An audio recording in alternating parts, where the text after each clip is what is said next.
Michelle, bakit late ka? Kabago-bago mo pa lang dito sa trabaho. Ganyan ang ginagawa mo. Paano sa susunod? Mas malilate ka pa lalo. Alam mo na mahalaga ang oras dito sa trabaho. Tapos malilate ka lang.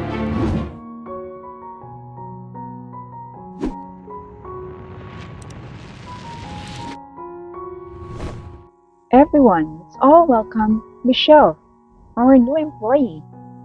Michelle, you may now introduce yourself. Pakilala ng supervisor sa bagong empleyado na si Michelle. Ngumiti naman si Michelle at nagpakilala. Magandang araw sa inyong lahat. I'm Michelle Filby. Nice to meet you all. Sana makasundo ko kayong lahat. Masiglang pakilala ni Michelle. Pinalakpakan naman siya ng mga empleyado at mainit siyang tinanggap ng minuto.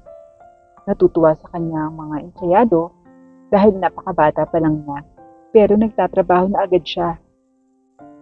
Mainit na pagtanggap ang nanggaling mula sa lahat, maliban lamang sa manager na si Rosa.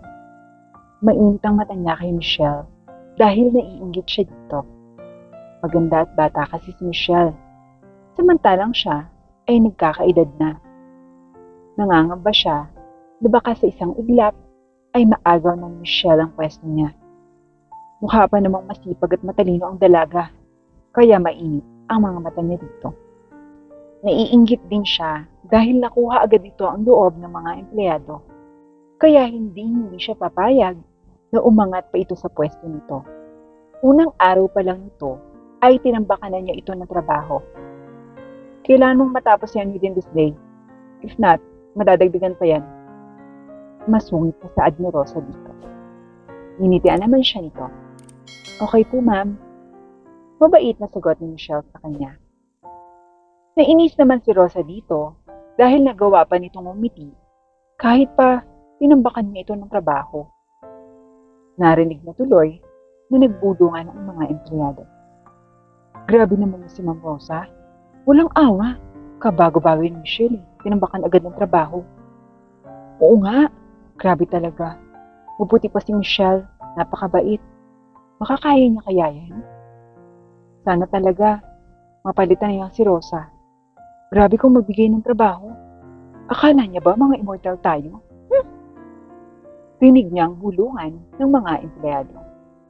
Nainis naman si Rosa at gusto niyang pagalitan ng mga ito, pero mas pinili niya na huwag na lamang pansinin ito dahil lalo siyang magmumukhang masama. Mas lalo tuloy siyang naging determinado na pahirapan si Michelle sa trabaho para mag-resign na agad ito. Dahil alam niya sa sarili na kaya siyang palitan ni Michelle. Kaya habang maaga pa, ay gagawin niya ang lahat para mapaalis ito. Gabi na at nag-uwian ang mga karamihan sa mga empleyado. Kaunti lang ang nagpaiwan dahil sa mga ginagawa pang trabaho. At isa na doon si Michelle at ang manager na si Rosa. Wala naman talagang ginagawa si Rosa. Hinihintay lang niya na mag-alas 12 para mapagalitan si Michelle at tambakan pa ang trabaho nito para lalo itong mahirapan. Ngunit hindi niya inaasahan na wala pang alas 12 ay natapos na agad nito ang trabaho na ibinigay niya. Pina-check na nito ang mga dokumento sa kanya. Hindi siya makapaniwala na buong husay na natapos ni Michelle ang mga trabahong itinambak niya. Wala siyang masabi at hindi niya malait ang gawa nito dahil tama ang lahat at maayos din ang pagkakagawa. Nainis tuloy siya dahil hindi natuloy ang plano niya na pagalitan ito. Napairap na lamang siya. Sige na, pwede ka nang umuwi. Sabi ni Rosa dahil wala naman talaga siyang maipupunan sa dalaga. Pag-alis nito, ay naihampas na lamang niya ang kanyang lamesa sa sobrang init. Napakagat na lamang siya sa kanyang mga kuko at napaisip. Kailangan niya gumawa ng paraan para mapaalis ang dalaga dahil maaagaw nito ang pwesto niya o kaya ay mas tumaas pa ang posisyon nito kaysa sa kanya. Maganda ito at mapait. Masipag pa at matalino. Hindi malabo na magkaroon na ito ng pwesto. Ang malala ay baka mapalitan pa siya nito sa pagiging manager niya. At hindi niya hahayaang mangyari yun. Gagawin niya ang lahat para mapalis ito. Kinabukasan ay na-late ng pasok si Michelle sa trabaho. Ginamit naman ni Rosa ang pagkakataon para mapagalitan ito. Michelle, bakit late ka? Kabago-bago mo pa lang dito sa trabaho. Ganyan na ang ginagawa mo. Paano sa susunod? Mas malilate ka pa lalo. Alam mo namang mahalaga ang oras dito sa trabaho. Tapos malilate ka lang. Bilang parusa, ikaw ang maglilinis ng banyo ng department building. Galit na sigaw ni Rosa dito. Nagbulungan naman ng mga empleyado nang marinig ang parusa kay Michelle. Hala, diba? Mabaho dun. Tapos, laging barado yung mga inidoro dun. Hala, kawawa naman si Michelle. Pinag-iinitan siya ni Ma'am. Grabe talaga yun si Ma'am Rosa. Wala talagang awa sa bata. Bulungan ng mga empleyado. Hindi na lang yung pinansin ni Rosa at nabangisi siya dahil tiyak na mahihirapan si Michelle sa pinapagawa niya. At isa pa, kailan mong matapos ngayon ang trabahong pinapagawa ko? Kundi, ikakautos ko yun sa sweldo mo. Maliwanag ba? Pahabol pa ni Rosa. Akala niya magrereklamo ang dalaga, pero ngumiti ito sa kanya at tumango. Okay po. Maliwanag na maliwanag po. Sagot ni Michelle na may hindi pa yun sa labi. Nainis naman si Rosa dahil hindi man lamang ito nainis. Sadyang napakabait at napakasipag nito. Wala siyang mapupuna dito. Tinambakan niya ulit ito ng trabaho. Mas marami kaysa nauna para makasigurado na hindi matatapos ni Michelle ang tambak ng gawain. Kailangan matapos mo yun ngayon. Urgent lahat ng yan. At kailangan ko yan ngayong araw. Utos na dito. Tumango lang si Michelle at nagsimula ng magtrabaho. Napansin naman ni Rosa na wala itong makeup. Pinunan niya naman ang hindi pag-aayos nito. Miss Michelle, bakit hindi ka nag-aayos? Hindi ka man lang nag-makeup. Alam mo bang pinakamahalaga ang appearance sa kumpanya, pero hindi ka man lang nag-aayos? Minamaliit mo ba ang kumpanya, Miss Michelle? Puna niya dito. Napaayos naman ang buhok si Michelle. Sorry ma'am, mag-aayos na po ako from now on. Sagot naman ni Michelle at nagsimula ng mag-makeup. Napairap na lamang si Rosa dahil mukhang hindi man lang ito natakot sa kanya at parang wala lang siya dito. Simula noon ay laging mainit ang mata ni Rosa kay Michelle. Simpleng pagkakamali lang nito ay papagalitan na niya agad ito at paparusahan. Kahit walang malinaw na dahilan, ay papagalitan niya si Michelle at sisigawan. Pero kahit anong gawin ni Rosa na pagpapahirap dito, ay napakabait pa rin ito. Kaya lalong naiinis si Rosa dito. May kumakalat na nga usapan na pinapahirapan niya si Michelle dahil naiingit siya dito. Masama na rin ang tingin sa kanya ng mga empleyado at gusto na siyang patalsikin. Ano ba itong mga papers na to? Nakakapagtaka lang dahil ang bilis mong magawa ang lahat ng pinapagawa ko. Siguradong nagpapagawa ka sa iba, no? Umamin ka. Alam mo bang strict ang policy ng kumpanya na kailangan ikaw ang gagawa ng trabaho mo? Sigaw niya kay Michelle. Hindi po, ma'am. I swear, gawa ko po ang lahat ng yan. At hindi po ako nagpapagawa sa iba. Sagot naman ni Michelle. Sinungaling. Imposible na magawa mo ang lahat ng to ng saglitan lang. Sinungaling kang babae ka. Bilang parusa, ikaw ang maglilinis ng buong building. Ikaw ang papalit sa janitor ngayong araw at gagawin mo pa rin ang trabaho mo. Maliwanag ba? Utos ni Rosa. Tumango lang si Michelle. Binato ni Rosa ang mga papeles kay Michelle. Sige na, umalis ka na sa harap ko. Sigaw niya dito. Pinulit naman ni Michelle ang mga papeles at saka umalis. Isang araw, biglang na-promote si Michelle bilang sekretary ni Rosa. Galit na galit naman si Rosa dahil wala pang isang buwan si Michelle sa trabaho pero na-promote na agad ito. Naisip ni Rosa, na gawin na lamang itong pagkakataon para mas lalong pahirapan si Michelle. Total, hindi naman ito marunong magreklamo sa mga pinapagawa niya. Humanda ka sa akin, Michelle. Gagawin kong impyerno ang buhay mo dito. Michelle, pagtimpla mo ako ng kape. Utos ni Rosa. Agad namang sinunod ni Michelle ang kanyang ipinag-uutos. Humigop lang ng kaunti si Rosa, saka dinura iyon. Ano ba to? Napakapait. Magtitimpla ka na nga lang. Ang tanga-tanga mo pa. Ayoko na nito. Ikaw ang uminom niyan, busit ka. Sigaw ni Rosa dito. Wala namang init si Michelle at inabot lang ang tasa ng kape. Sinadya namang itapon ni Rosa sa sahigang tasa, dahilan para mahulog ito sa sahig. Ano ba yan, Michelle? Linisin mo yan. Utos niya dito. Tumango lang ito at nilinis ang natapong kape. Tapusin mo na lahat ng mga to. Kailangan ko ito within this day. Kapag na-delay kahit ilang oras, may parusa ka matatanggap. Utos ni Rosa at tinambakan ng trabaho si Michelle.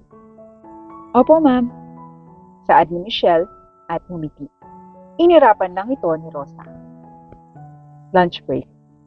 Naisip ni Rosa na kumain sa pantry. Hindi pa siya nakakapasok sa pantry, ay narinig na niya agad ang usapan ng mga empleyado. Hoy, grabe talaga yang si Rosa.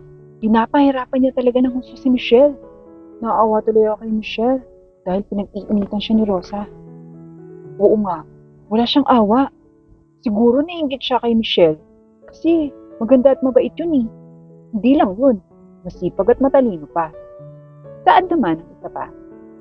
Palibhasa kasi matanda na. Magme-menopause siguro yun. Nagtatawanan naman ang mga empleyado. Nainis si Rosa sa mga ito at napagdesisyonan niyang pagalitan ang mga ito. Kayo, ano tong naririnig ko ha? Mga wala kayong respeto. Dahil dyan, kayo ang papalit sa janitor ngayong araw. Mga buwisit kayo. Sigaw niya sa mga ito.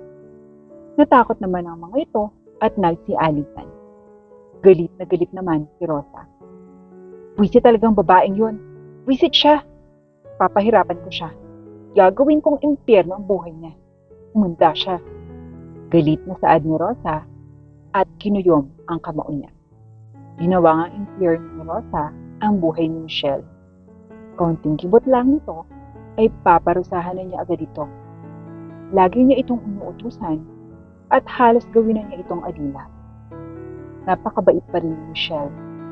Dahil kahit na pinahihirapan siya ni Rosa, ay hindi siya nagrereklamo at napakabait pa rin niya. Isang araw, ay hindi sinasadya ni Michelle na mabura ang files na ginawa ni Rosa. Dahil na rin sa pagod at pagpapahirap sa kanya ni Rosa, ay hindi na siya nakapag-isip ng maayos at nagkamali-mali na siya. Galit na galit naman si Rosa. Sinabunutan niya si Michelle at sinampal. Ano ba naman yan? Ang tanga-tanga mo! Hindi mo ba alam na importante yung mga nabura mong files? Buisit ka talaga. Simula nang dumating ka dito, inagaw mo na sa akin ang lahat. Buisit! Galit na sigaw niya dito. Hindi naman makalaban ang kawawang si Michelle. Sorry po, hindi ko po sinasadya. Sorry po. Paghingi ng tawad ni Michelle. Anong hindi sinasadya? Ang sabihin mo, inutil, buisit! Sigaw ni Rosa at sinabunutan ulit nito ang kawawang si Michelle. Naluha na lamang si Michelle. Ma'am, ano po bang ginawa ko sa inyo? Bakit niyo po ako pinapahirapan? Wala naman po akong ginawang masama sa inyo. Lumuluhang tanong ni Michelle at nanghihina na siya. Gusto mong malaman kung bakit? Dahil buwisit ka. Inagaw mo lahat sa akin. Yung tiwala ng mga empleyado, lahat nasa iyo na. Maganda ka, matalino, mabait, masipag. Habang ako, matanda na ako. Kaya nakakainis ka. Dahil alam kong balang araw, mapapalitan mo ko. Kaya dapat, umalis ka na lang para hindi mo na nararanasan to. Pero ang tigas ng ulo mo, kaya gagawin kong impyerno ang buhay mo. Galit na sagot ni Rosa. Galit na galit siya. Nag-uumapaw ang galit niya kay Michelle. Magkahalong galit at inggit ang nararamdaman niya. Nandidilim ang paningin niya at kinuha ang keyboard at hinampas iyon sa ulo ni Michelle. Namalayan na lang ni Rosa na inaawat na siya ng mga empleyado at nakandusay sa sahig ni Michelle na walang malay at may dugo sa ulo nito. Tama na po, ma'am. Mamamatay si Michelle sa ginagawa niyo. Wala kayong karapatang saktan siya. Pag-awat ng mga empleyado sa kanya, dinala agad sa ospital si Michelle habang sa presinto ang bagsak ni Rosa. Huli na nang malaman ni Rosa na pamangkin pala ng may-ari ng kumpanya si Michelle at nagtitraining ng ito dahil siya ang magmamana ng kumpanya. Nanlumo na lang si Rosa dahil alam sirang-sira na ang imahe at pangalan niya at hindi na siya makakabalik pa sa kumpanya. Hindi na siya makakapagtrabaho ulit dahil sa ginawa niya. Kinausap siya ng direktor niya. I'm so disappointed with you, Miss Rosa. Hindi ko alam na ganun talaga ang tunay na kulay mo. Hindi ko akalain na magagawa mo sa bata. Saad dito. Napaluha naman si Rosa. Wala akong kasalanan. Kasalanan to lahat ng Michelle na yon. Kung sana, hindi siya dumating sa kumpanya, hindi mangyayari lahat ng to. Kasalanan niya lahat. Napailing na lang ang direktor. I hope you learn your lesson soon. Saad dito at nilalikuran na siya. Naiwan naman si Rosa na nagsisisi sa ginawa niya. Napaluha na lamang siya. Siguro yun ang karma sa pagiging makasarili niya at pagiging maingitin niya. Ngayon, pinagsisisihan na niya ang lahat. Ngunit nasa huli talaga ang pagsisisi.